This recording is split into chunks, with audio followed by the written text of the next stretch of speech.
Alright, this is a full moon reading for Aries. This is the Sturgeon full moon in Pisces. Usually Pisces moons talk about sacrifice, they talk about the unconscious, they talk about what blocks you from hearing your inner voice, and what is in store upon you upon the release or of hearing the unconscious messages from your dreams and what they symbolize. So we'll talk a little bit more like that. It's more of a like warning system, basically, is where the Pisces is found. It's more of a transcendent type of spirituality. So we'll see what happens. Anyway, so your timeline for this message in this cycle is going to be, let's see, the season of summer all the way to October 22nd. So the season of summer would start August 23rd is when you will hear this. So tomorrow morning, it'll come to you. probably see this, and then something will happen. Yeah. But anyway, the first card is going to be what must you sacrifice. You have the Two of Swords. Two of Swords is balance in a conflict, alternatively a friendship and harmony, a stalemate, or a truce.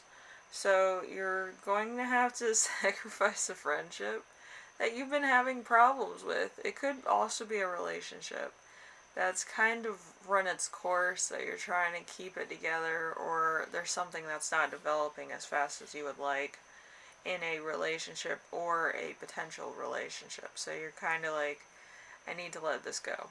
Alright. So number 2, we have where must you listen to your unconscious? Or how, or when, or where. We have the Three of Swords. The Three of Swords is disappointment, opposition, and separation.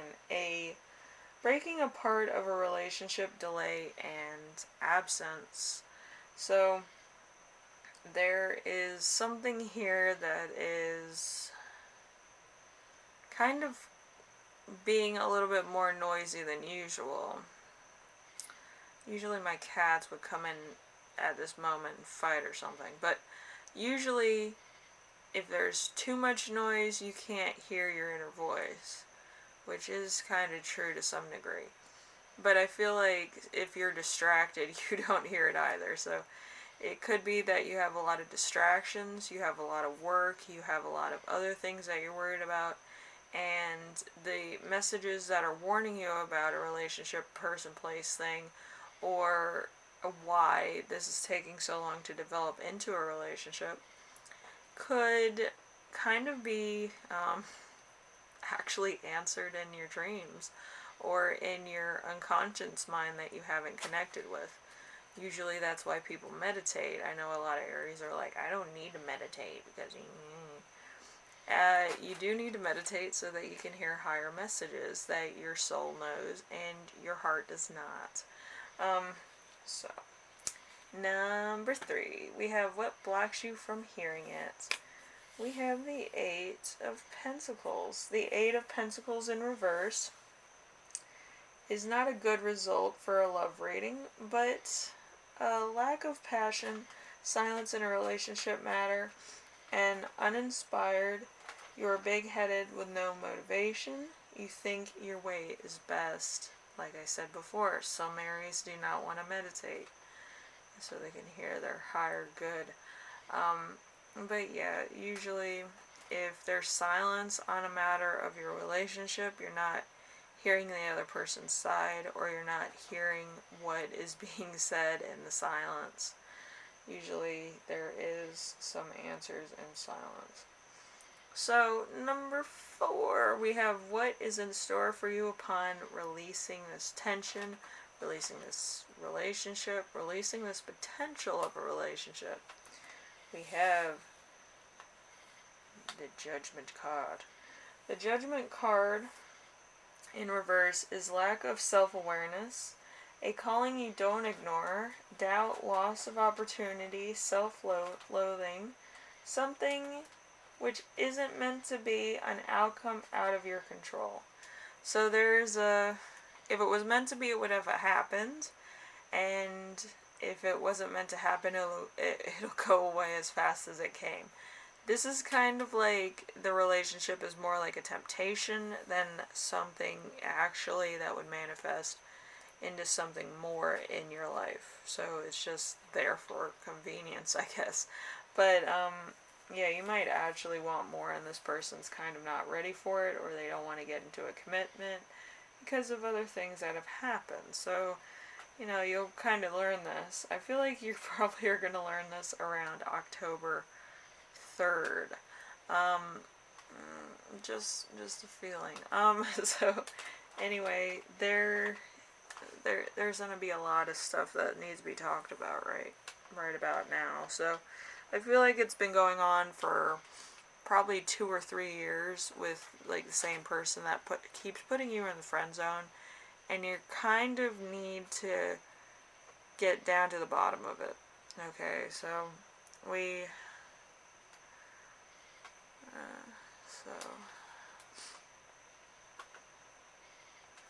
there's a lot of red and pink in this. So there's proceed with caution and stop troubles ahead. So don't push anything. You're going to have to release this in order for something to happen. And it's called the perfect day, which the perfect day in tarot reading is usually when it's free and clear. There's no communication. You're kind of healing from the connection, and then you're going ahead with what you need to get done. So that's that. It's a light reading, but yeah. Usually, if you clear everything out, you can get to something very different that's meant for you, or just have a better outlook. And then it will attract something new and exciting, probably more beneficial, probably a soulmate, probably a love connection, whatever you think is necessary in your life. But I feel like this one relationship is kind of stopping you from proceeding forward. It might be taking too long. It might literally be down to the minutes where you kind of feel like nothing's happening, so why am I still here?